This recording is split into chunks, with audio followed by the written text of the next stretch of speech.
ನಮಸ್ಕಾರ ಸ್ನೇಹಿತರೆ. Project cheetah complete flop. ತಂದಿದ್ದ ಚೀತಾಗಳೆಲ್ಲ ಸತ್ತು ಹೋಗ್ತಿವೆ. ಇದು ಭಾರತದ ವಾತಾವರಣಕ್ಕೆ ಸೂಟೇ ಆಗಲ್ಲ. ಇದು ಕಳೆದ ಕೆಲವು ವರ್ಷಗಳಿಂದ ನಮ್ಮ ದೇಶದಲ್ಲಿ ಚೀತಾಗಳ ಬಗ್ಗೆ ಕೇಳ್ಬರ್ತಿದ್ದ ಮಾತುಗಳು. ಒಂದಾದ ಮೇಲೊಂದರಂತೆ ಬರೋಬ್ಬರಿ 23 ಚೀತಾಗಳು ಸತ್ತಾಗ ಈ ಪ್ರಾಜೆಕ್ಟ್ ಕತೆ ಮುಗೀತು ಅಂತಾನೆ ಎಲ್ರೂ ಅಂದ್ಕೊಂಡಿದ್ರು. ಪರಿಸರವಾದಿಗಳಂತೂ ಇದು ಕೇಂದ್ರ ಸರ್ಕಾರದ ಪಬ್ಲಿಸಿಟಿ ಸ್ಟಂಟ್ ಅಂತ ಆಕ್ರೋಶ ಹೊರಹಾಕಿದ್ರು. ಆದ್ರೆ ಈಗ ಏನಾಗಿದೆ ಗೊತ್ತಾ? ಒಂದರ ಮೇಲೊಂದರಂತೆ ಸಾಯ್ತಿದ್ದ ಚೀತಾಗಳ ಸಂಖ್ಯೆ ಈಗ ಹೆಚ್ಚಾಗ್ತಿದೆ. ಇದೇ ಚೀತಾಗಳು ಈಗ ದೊಡ್ಡ ಹಾವಳಿ ಇಡೋಕೆ ಶುರು ಮಾಡಿವೆ. ರಾಜ್ಯದಿಂದ ರಾಜ್ಯಕ್ಕೆ, ಹಳ್ಳಿಗಳಿಗೂ ನುಗ್ತಿವೆ. ಹಾಗಾದ್ರೆ ಕುನೋ ಪಾರ್ಕ್ನಲ್ಲಿ ಆಗ್ತಿರೋದೇನು? ಕಾಡಿನಲ್ಲೇ ಇರಬೇಕಾದ ಚೀತಾಗಳು ಗಡಿ ದಾಟಿ ರಾಜಸ್ಥಾನಕ್ಕೆ ನುಗ್ತಿರೋದ್ಯಾಕೆ? 2 ರಾಜ್ಯಗಳ ನಡುವೆ ಶುರುವಾಗಿರೋ ಆ ಚೀತಾ ಪಾಲಿಟಿಕ್ಸ್ ಏನು? ಬನ್ನಿ ಈ ವಿಡಿಯೋದಲ್ಲಿ ಡೀಟೇಲ್ ಆಗಿ ನೋಡ್ಕೊಂಡ್ ಬರೋಣ. ಅಳಿವಿನಂಚಿನಿಂದ 53ಕ್ಕೆ ಫ್ಲಾಪ್ ಪ್ರಾಜೆಕ್ಟ್ ಬೌನ್ಸ್ ಬ್ಯಾಕ್ ಆಗಿದ್ದು ಹೇಗೆ? ಸ್ನೇಹಿತರೆ, ನಿಮ್ಗೆಲ್ಲ ಗೊತ್ತಿರೋ ಹಾಗೆ ನಮ್ಮ ದೇಶದಲ್ಲಿ 1952ರಲ್ಲೇ ಚೀತಾಗಳು ಕಂಪ್ಲೀಟ್ ಆಗಿ ಅಳಿದು ಹೋಗಿದ್ವು. ಈ ಕೊರತೆಯನ್ನ ನೆಗಿಸೋಕೆ ಅಂತಾನೆ ಸೆಪ್ಟೆಂಬರ್ 17, 2022ರಂದು ಪ್ರಧಾನಿ ನರೇಂದ್ರ ಮೋದಿಯವರ ನೇತೃತ್ವದಲ್ಲಿ ಈ ಪ್ರಾಜೆಕ್ಟ್ ಚೀತಾ ಚಾಲನೆ ಸಿಕ್ತು. ಇದು ಪ್ರಪಂಚದಲ್ಲೇ ಮೊದಲ ಬಾರಿಗೆ ನಡೆದ ದೊಡ್ಡ ಇಂಟರ್ ಕಾಂಟಿನೆಂಟಲ್ ರಿಲೊಕೇಶನ್. ಅಂದ್ರೆ ಒಂದು ಖಂಡದಿಂದ ಮತ್ತೊಂದು ಖಂಡಕ್ಕೆ ಇಷ್ಟು ದೊಡ್ಡ ಕಾಡು ಪ್ರಾಣಿಗಳನ್ನ, ಮಾಂಸಾಹಾರಿಗಳನ್ನ ಶಿಫ್ಟ್ ಮಾಡಿದ ಇತಿಹಾಸನೇ ಇರಲಿಲ್ಲ ಅಂತ ಹೇಳಲಾಗುತ್ತೆ. ಇಲ್ಲಿ ಒಟ್ಟು 3 ಹಂತಗಳಲ್ಲಿ ಆಫ್ರಿಕಾದಿಂದ ಮಧ್ಯಪ್ರದೇಶದ ಕುನೋ ನ್ಯಾಷನಲ್ ಪಾರ್ಕ್ಗೆ ಚೀತಾಗಳನ್ನ ತರಲಾಯಿತು. 2022ರಲ್ಲಿ ನಮೀಬಿಯಾದಿಂದ 8, ಅದರಲ್ಲಿ 5 ಹೆಣ್ಣು ಮತ್ತು 3 ಗಂಡು ಚೀತಾಗಳು ಇದ್ವು. ನಂತರ 2023ರಲ್ಲಿ ದಕ್ಷಿಣ ಆಫ್ರಿಕಾದಿಂದ ಮತ್ತೆ 12 ಚೀತಾಗಳು ಭಾರತಕ್ಕೆ ಬಂದ್ವು. ಆಮೇಲೆ ಈ ವರ್ಷ ಅಂದ್ರೆ 2026ರ ಫೆಬ್ರವರಿಲಿ ಬೋಟ್ಸ್ವಾನಾದಿಂದ 9 ಚೀತಾಗಳು ಬಂದ್ವು. ಒಟ್ಟಾರೆ 29 ವಯಸ್ಕ ಚೀತಾಗಳನ್ನ ತರಲಾಯಿತು. ಆದ್ರೆ ಎಲ್ಲ ಅಂದುಕೊಂಡಂತೆ ನಡೆಯಲಿಲ್ಲ. ನಮ್ಮ ವಾತಾವರಣಕ್ಕೆ ಹೊಂದಿಕೊಳ್ಳದೆ ಒಂದೊಂದೇ ಚೀತಾಗಳು ಪ್ರಾಣ ಬಿಡೋಕೆ ಶುರು ಮಾಡಿದ್ವು. ನೋಡ್ತಿದ್ದಂತೆ 29ರಲ್ಲಿ ಭರ್ತಿ 23 ಚೀತಾಗಳು ಸಾವನ್ನಪ್ಪಿದ್ವು. ಇದು ಪರಿಸರವಾದಿಗಳ ಆಕ್ರೋಶಕ್ಕೆ ಕಾರಣವಾಯಿತು. ಈ ಪ್ರಾಜೆಕ್ಟ್ ಸರಿ ಇಲ್ಲ, ಸುಖಾಸುಮ್ನೆ ಚೀತಾಗಳು ಪ್ರಾಣ ಬಿಡ್ತಿವೆ, ಸರ್ಕಾರ ಪ್ರಾಣಿಗಳ ಜೀವದ ಜೊತೆ ಆಟ ಆಡ್ತಿದೆ ಅಂತ ವಿರೋಧ ಬಂತು. ಆದ್ರೆ ಯಾವ ಚೀತಾಗಳು ಬದುಕುಳಿದ್ವೋ ಈಗ ಅವೇ ಮಧ್ಯಪ್ರದೇಶ, ರಾಜಸ್ಥಾನದ ಗಡಿ ಮಧ್ಯ ದೊಡ್ಡ ದಾಂಧಲೆ ಎಬ್ಬಿಸಿವೆ. ಇಲ್ಲಿನ ವಾತಾವರಣಕ್ಕೆ ಕಂಪ್ಲೀಟ್ ಅಡ್ಜಸ್ಟ್ ಆಗಿ ಭಾರತದ ನೆಲದಲ್ಲಿ ಸಾಲು ಸಾಲು ಮರಿಗಳನ್ನ ಹಾಕಿವೆ. ಎಷ್ಟರ ಮಟ್ಟಿಗೆ ಅಂದ್ರೆ ಇವತ್ತು ಒಟ್ಟು ಚೀತಾಗಳ ಸಂಖ್ಯೆ ಬರೋಬ್ಬರಿ 53ಕ್ಕೆ ಏರಿಕೆಯಾಗಿದೆ. ಅಂದ್ರೆ ಒಟ್ಟು ತಂದಿದ್ದಕ್ಕಿಂತ ದುಪ್ಪಟ್ಟು ಚೀತಾಗಳು ಈಗ ಭಾರತದ ನೆಲದಲ್ಲಿ ಓಡಾಡ್ತಿವೆ. ಇದರಲ್ಲಿ 17 ಚೀತಾಗಳನ್ನ ಓಪನ್ ಕಾಡಿಗೆ ಬಿಡಲಾಗಿದೆ. ಇವುಗಳಿಗೆ ಯಾವುದೇ ಬೇಲಿ ಇಲ್ಲ. ಇದೇ ಈಗ ಮಧ್ಯಪ್ರದೇಶ ಮತ್ತು ರಾಜಸ್ಥಾನ ಭಾಗದಲ್ಲಿ ದೊಡ್ಡ ಸಮಸ್ಯೆಗೆ ಕಾರಣವಾಗಿದೆ. ಗಡಿ ದಾಟುತ್ತಿವೆ ಚೀತಾಗಳು, ಹಳ್ಳಿಗಳಲ್ಲೂ ಉಪಟಳ. ಸ್ನೇಹಿತರೆ, ಪ್ರಾಣಿಗಳಿಗೆ ಬಾರ್ಡರ್ ಅಂದ್ರೆ ಏನು ಅಂತ ಗೊತ್ತಿರಲ್ಲ. ಅವು ಮ್ಯಾಪ್ ನೋಡ್ಕೊಂಡು ಓಡಾಡಲ್ಲ.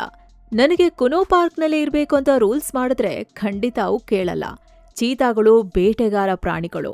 ಎಲ್ಲಿ ಬೇಟೆ ಸಿಗುತ್ತೋ, ಎಲ್ಲಿ ನೀರ್ ಸಿಗುತ್ತೋ ಆ ಹೊಸ ಜಾಗಗಳನ್ನ ಹುಡುಕೊಂಡು ಹೋಗ್ತಾನೆ ಇರ್ತವೆ. ಈಗ ಬೇರೆ ಈ ಸಂಖ್ಯೆ 53ಕ್ಕೆ ಏರಿಕೆಯಾದಾಗ ಸಹಜವಾಗಿ ಅವುಗಳಿಗೆ ಜಾಗದ ಕೊರತೆ ಶುರುವಾಗಿದೆ. ಇಲ್ಲಿ ನೀವು ಕುನೋ ಲ್ಯಾಂಡ್ಸ್ಕೇಪ್ನ ಮ್ಯಾಪ್ ಅನ್ನ ಅರ್ಥ ಮಾಡ್ಕೋಬೇಕು. ಇಲ್ಲಿ ಮ್ಯಾಪ್ನಲ್ಲಿ ನೋಡಿ, ಇದು ಮಧ್ಯಪ್ರದೇಶ ಮತ್ತು ರಾಜಸ್ಥಾನ ಬಾರ್ಡರ್ನಲ್ಲಿ ಬರುತ್ತೆ. ಇದರ ಒಟ್ಟು ವಿಸ್ತೀರ್ಣ 748 ಚದರ ಕಿಲೋಮೀಟರ್. ಆದ್ರೆ ಇಲ್ಲಿ ಪ್ರಾಜೆಕ್ಟ್ ಚೀತಾ ಅಂಡರ್ನಲ್ಲಿ national tiger conservation authority NTCA ಏನ್ ಮಾಡುತ್ತೆ ಅಂದ್ರೆ ಕುನೋ ನ್ಯಾಷನಲ್ ಪಾರ್ಕ್ ಮತ್ತು ಅದರ ಬಫರ್ ಝೋನ್ ಸೇರಿದಂತೆ ಸುತ್ತಮುತ್ತಲಿನ ಒಟ್ಟು 17,000 ಸ್ಕ್ವೇರ್ ಕಿಲೋಮೀಟರ್ ಪ್ರದೇಶವನ್ನ Kuno Gandhi Sagar cheetah landscape corridor ಅಂತ ಮ್ಯಾಪಿಂಗ್ ಮಾಡ್ತಾರೆ. ಯಾಕಂದ್ರೆ ಇಲ್ಲಿ ಚೀತಾಗಳು ಲಾಂಗ್ ಡಿಸ್ಟೆನ್ಸ್ ವರೆಗೆ ಕ್ರಮಿಸ್ತವೆ. ತಮ್ಮ ಬೇಟೆ ಹುಡುಕೊಂಡು 100 ಕಿಲೋಮೀಟರ್ ಹೋಗ್ತಾನೆ ಇರ್ತವೆ. ಸೊ ಅವುಗಳಿಗೆ ಕುನೋ ಪಾರ್ಕ್ ಎಲ್ಲಿಗೂ ಸಾಕಾಗಲ್ಲ.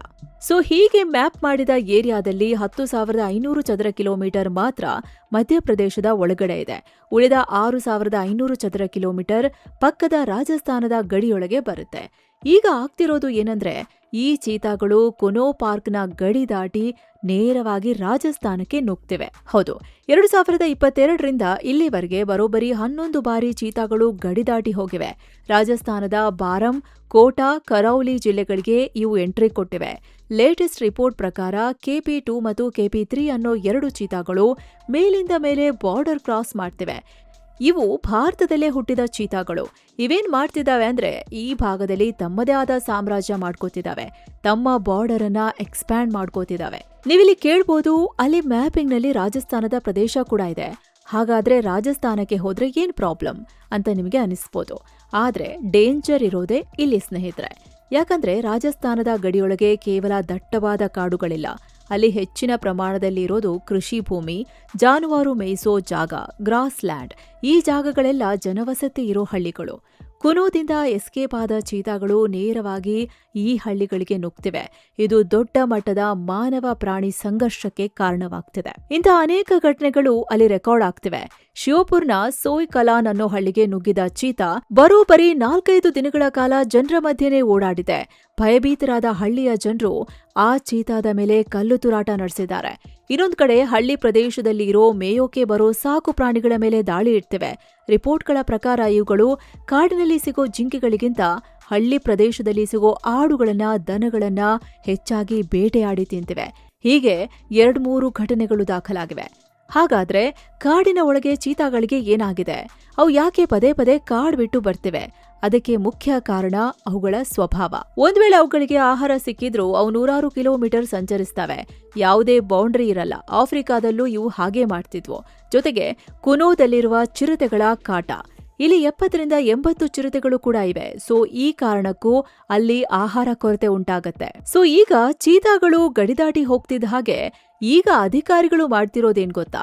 ಗಡಿ ದಾಟಿದ ಚೀತಾಗಳನ್ನ ಹುಡುಕಿ ಅರವಳಿಕೆ ಹೊಡೆದು ಹಿಡಿದು ತಂದು ಮತ್ತೆ ಕುನೋ ಪಾರ್ಕ್ನಲ್ಲೇ ಬಿಡ್ತಿದ್ದಾರೆ. ಇದು ಏನ್ ಮಾಡ್ತಿದೆ ಅಂದ್ರೆ, ಪ್ರಾಣಿಯೊಂದು ನ್ಯಾಚುರಲ್ ಆಗಿ ಓಡಾಡ್ತಿರೋವಾಗ ಅದನ್ನ ಪದೇ ಪದೇ ಹಿಡಿದು ಅರವಳಿಕೆ ಕೊಟ್ಟು ಬೀಳಿಸಿದ್ರೆ ಅದು ಅವುಗಳ ಆರೋಗ್ಯ ಮತ್ತು ಬೇಟೆ ಸಾಮರ್ಥ್ಯವನ್ನ ಹಾಳು ಮಾಡೋ ಅಪಾಯ ಇದೆ. ಹಾಗಾದ್ರೆ ಅಲ್ಲಿನ ಸರ್ಕಾರಗಳು ಸುಮ್ನೆ ಕೂತಿವ್ಯಾ? ಇನ್ನು ಸ್ನೇಹಿತರೆ, ನಿಮ್ಮಲ್ಲೊಂದು ಸಣ್ಣ ರಿಕ್ವೆಸ್ಟ್. ನಮ್ಮ ಈ ಪ್ರಯತ್ನ ನಿಮಗೆ ಇಷ್ಟ ಆಗ್ತಿದ್ರೆ ಮಸ್ತ್ ಮಗ ಚಾನೆಲ್ನ ಜಾಯಿನ್ ಬಟನ್ ಕ್ಲಿಕ್ ಮಾಡೋ ಮೂಲಕ ನೀವು ನಮ್ಮ ಮೆಂಬರ್ ಆಗ್ಬೋದು.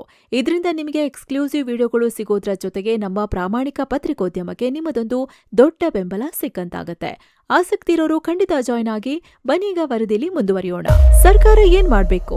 ಇದೆಲ್ಲ ಒಂದ್ ಕಡೆ ಆದ್ರೆ ಈ ಮೂಕ ಪ್ರಾಣಿಗಳ ಹೆಸರಲ್ಲಿ 2 ರಾಜ್ಯಗಳ ನಡುವೆ ದೊಡ್ಡ ರಾಜಕೀಯವೇ ನಡೀತಿದೆ. ಚೀತಾಗಳು ರಾಜಸ್ಥಾನಕ್ಕೆ ನ್ಯಾಚುರಲ್ ಆಗಿ ಹೋಗ್ತಿರೋದ್ರಿಂದ 2 ರಾಜ್ಯಗಳು ಸೇರಿ ಚೀತಾಗಳ ರಕ್ಷಣೆಗೆ ಒಂದು ವೈಲ್ಡ್ ಲೈಫ್ ಕಾರಿಡಾರ್ ಮಾಡಬೇಕಿತ್ತು. 2024ರಲ್ಲಿ ಮಧ್ಯಪ್ರದೇಶದ ಕುನೋದಿಂದ ರಾಜಸ್ಥಾನದ ಮುಕುಂದ್ರಾ ಹಿಲ್ಸ್ ಟೈಗರ್ ರಿಸರ್ವ್ಗೆ ಕನೆಕ್ಟ್ ಆಗೋವಂತೆ ಒಂದು ಒಪ್ಪಂದ ಮಾಡಿಕೊಳ್ಳೋ ಬಗ್ಗೆ ನಿರ್ಧಾರವಾಗಿತ್ತು. ಆದ್ರೆ ಮಧ್ಯಪ್ರದೇಶ ಸರ್ಕಾರ ಕೊನೆ ಗಳಿಗೆಯಲ್ಲಿ ಯೂ-ಟರ್ನ್ ಹೊಡ್ತಿದೆ. ಈ ಒಪ್ಪಂದಕ್ಕೆ ತಡೆ ಹಿಡಿದು ಕೂತಿದೆ. ರಾಜಸ್ಥಾನ ಸರ್ಕಾರ ಪದೇ ಪದೇ ರಿಮೈಂಡರ್ ಕಳಿಸಿದ್ರೂ ಎಂಪಿ ಸರ್ಕಾರ ಸೊಪ್ಪು ಹಾಕ್ತಿಲ್ಲ. ಇದಕ್ಕೆ ಕಾರಣ ಒಂದೇ, ಓನರ್ಶಿಪ್ ಭಯ ಮತ್ತು ಸ್ಟೇಟ್ ಪ್ರೈಡ್. ಗುಜರಾತ್ಗೆ ಸಿಂಹ ಹೇಗೆ ಒಂದು ಹೆಮ್ಮೆಯ ಸಂಕೇತವೋ ಹಾಗೆ ಮಧ್ಯಪ್ರದೇಶ ಈಗ ಚೀತಾ ಸ್ಟೇಟ್ ಅನ್ನೋ ಟ್ಯಾಗ್ ಪಡೆಯೋಕೆ ಹೊರಟಿದೆ. ಈಗಿರೋ ಬೆರಳೆಣಿಕೆಯ ವಯಸ್ಕ ಚೀತಾಗಳ ಕಸ್ಟಡಿಯನ್ನ ಬೇರೆ ರಾಜ್ಯದ ಜೊತೆ ಹಂಚಿಕೊಳ್ಳೋದಕ್ಕೆ ಎಂಪಿಗೆ ಇಷ್ಟ ಇಲ್ಲ. ಜೊತೆಗೆ ಪ್ರವಾಸೋದ್ಯಮದ ಆದಾಯವನ್ನ ರಾಜಸ್ಥಾನದ ಜೊತೆ ಶೇರ್ ಮಾಡ್ಕೊಳ್ಳೋ ಭಯ. ಸೊ ಈ ಒಪ್ಪಂದ ಹಳ್ಳ ಹಿಡ್ದಿದೆ. ಇದೇ ಈಗ ದೊಡ್ಡ ಪ್ರಾಬ್ಲಮ್ ಆಗಿರೋದು. ಈ ಪ್ರಾಬ್ಲಮ್ ಅನ್ನ ಸಾಲ್ವ್ ಮಾಡೋಕೆ 2 ರಾಜ್ಯಗಳು ಒಟ್ಟಿಗೆ ಕಾರ್ಯನಿರ್ವಹಿಸಬೇಕು. ಯಾಕಂದ್ರೆ ಇಲ್ಲಿ ಎಲ್ಲಾ ಚೀತಾಗಳು ಮತ್ತೆ ಅಳಿದು ಹೋಗ್ತಿವೆ ಅನ್ನೋ ಟೈಮಲ್ಲಿ ಮತ್ತೆ ಚೀತಾಗಳ ಸಂಖ್ಯೆ ಹೆಚ್ಚಾಗ್ತಿದೆ. 53ರ ಹತ್ರ ಬಂದು ನಿಂತಿದೆ. ಸೊ ಇದು ಗುಡ್ ಡೆವಲಪ್ಮೆಂಟ್. ಆದ್ರೆ ಇದೇ ಚೀತಾಗಳು ಡೇಂಜರ್ ಆಗ್ತಿವೆ ಅಂದ್ರೆ ಇದಕ್ಕೆ 2 ರಾಜ್ಯಗಳು ಕೂತು ಪರಿಹಾರ ಹುಡುಕ್ಬೇಕು. ಇಲ್ಲಿ ಯೂನಿಫಾರ್ಮ್ ಲೀಗಲ್ ಪ್ರೊಟೆಕ್ಷನ್ ಕೊಡ್ಬೇಕು. ಕುನೋ ಪಾರ್ಕ್ನ ಒಳಗಡೆ ಚೀತಾಗಳಿಗೆ ಎಷ್ಟು ಮಟ್ಟದ ಭದ್ರತೆ ಇದೆಯೋ ಅದೇ ಹೈ ಲೆವೆಲ್ ಲೀಗಲ್ ಪ್ರೊಟೆಕ್ಷನ್ ಅವು ರಾಜಸ್ಥಾನದ ಕಾಡಿಗೆ ಹೋದಾಗ್ಲೂ ಸಿಗ್ಬೇಕು. ಆಗ ಮಾತ್ರ ಗಡಿ ದಾಟಿದಾಗ ಟ್ರ್ಯಾಕಿಂಗ್ ಟೀಮ್ಗಳಿಗೆ ಯಾವುದೇ ಲೀಗಲ್ ಗೊಂದಲ ಇರಲ್ಲ. ಒಂದು ಅಫಿಷಿಯಲ್ ಕಾರಿಡಾರ್ ಆದ್ರೆ ಮಾತ್ರ ಇದು ಸಾಧ್ಯ. ಇನ್ನು ಚೀತಾ ಗಡಿ ದಾಟೋವರೆಗೂ ಕಾಯೋ ಬದಲು ಮಧ್ಯಪ್ರದೇಶ ಮತ್ತು ರಾಜಸ್ಥಾನ ಸೇರಿ ಒಂದು ಯೂನಿಫೈಡ್ ಕಂಟ್ರೋಲ್ ರೂಮ್ ಮಾಡಬೇಕು. ಸ್ಯಾಟಲೈಟ್ ಮತ್ತು ರೇಡಿಯೋ ಕಾಲರ್ ಡೇಟಾವನ್ನ 2 ರಾಜ್ಯಗಳು ಲೈವ್ ಆಗಿ ಶೇರ್ ಮಾಡ್ಕೋಬೇಕು. ಜೊತೆಗೆ ಬಾರನ್ ಮತ್ತು ಶಿಯೋಪುರ್ ಗಡಿ ಭಾಗದಲ್ಲಿ ಒಂದು permanent cross border team ready ಇರಬೇಕು. ಒಂದ್ ವೇಳೆ ಚೀತಾ ಯಾವುದಾದ್ರೂ ರಾಜಸ್ಥಾನದ ಹಳ್ಳಿಗೆ ನುಗ್ಗಿದ್ರೆ ಆ ಪ್ರಾಣಿಯ ಹಿಸ್ಟ್ರಿ ಮತ್ತು ಸ್ವಭಾವ ಗೊತ್ತಿರೋ ಎಂಪಿ ಟ್ರ್ಯಾಕರ್ಸ್ ರಾಜಸ್ಥಾನದ ಅಧಿಕಾರಿಗಳ ಜೊತೆ ಸೇರಿ ಸುರಕ್ಷಿತವಾಗಿ ಅದನ್ನ ಹ್ಯಾಂಡಲ್ ಮಾಡಬೇಕು. ಸ್ನೇಹಿತರಲ್ಲಿ ನಾವೆಲ್ಲರೂ ಗಮನಿಸಬೇಕಾದ ಮುಖ್ಯವಾದ ಅಂಶ ಒಂದೇ, ಚೀತಾಗಳಿಗೆ ಯಾವುದೇ ರಾಜಕೀಯ ಗೊತ್ತಿಲ್ಲ. ಅವುಗಳಿಗೆ ರಾಜ್ಯಗಳ ಗಡಿಗಳ ಹಂಗಿಲ್ಲ. ತಮಗೆ ಎಲ್ಲಿ ಬೇಟೆ ಸಿಗುತ್ತೋ, ಎಲ್ಲಿ ವಾತಾವರಣ ಚೆನ್ನಾಗಿದೆಯೋ ಅಲ್ಲಿಗೆ ಅವು ವಲಸೆ ಹೋಗ್ತವೆ. ಅದು ಪ್ರಕೃತಿ ನಿಯಮ. ಕೇಂದ್ರ ಸರ್ಕಾರದ ಈ ಮಹತ್ವಾಕಾಂಕ್ಷೆಯ ಯೋಜನೆ ಕೇವಲ ನಮ್ಮಲ್ಲಿ 53 ಚೀತಾಗಳಿವೆ ಅಂತ ಅಂಕಿಅಂಶಗಳನ್ನ ತೋರಿಸ್ಕೊಳ್ಳೋಕೆ ಮಾತ್ರ ಸೀಮಿತವಾಗಬಾರ್ದು. ಆ ಚೀತಾಗಳಿಗೆ ಮುಕ್ತವಾಗಿ ಓಡಾಡೋದಕ್ಕೆ ಭದ್ರತೆ ಬೇಕು. ಚೀತಾಗಳು ಕಾಡಿನಲ್ಲಿ ಮುಕ್ತವಾಗಿ ಓಡಾಡ್ತಾ ಕಾಡನ್ನೇ ತಮ್ಮ ಮನೆ ಮಾಡ್ಕೊಂಡ್ರೆ ಮಾತ್ರ ಅವುಗಳ ಸಂತತಿ ಸಹಜವಾಗಿ ಬೆಳೆಯುತ್ತೆ. ಅದಕ್ಕಾಗಿ national tiger conservation authority NTCA ತಕ್ಷಣನೇ ಮಧ್ಯಪ್ರದೇಶ ಮತ್ತು ರಾಜಸ್ಥಾನ ಸರ್ಕಾರಗಳನ್ನ ಒಂದೇ ಟೇಬಲ್ ಮೇಲೆ ಕೂರಿಸಬೇಕು. ಇಂಟರ್ ಸ್ಟೇಟ್ ವೈಲ್ಡ್ ಲೈಫ್ ಕಾರಿಡಾರ್ಗೆ ಅಫಿಷಿಯಲ್ ಆಗಿ ಸಹಿ ಹಾಕಿಸಬೇಕು ಅನ್ನೋದೇ ನಮ್ಮ ಅಭಿಪ್ರಾಯ. ಇದ್ರ ಬಗ್ಗೆ ನಿಮ್ಗೇನನ್ಸುತ್ತೆ ಕಮೆಂಟ್ ಮಾಡಿ ತಿಳಿಸಿ. ಮತ್ತೆ ಭೇಟಿ ಆಗ್ತಿರೋಣ. ನಮಸ್ಕಾರ.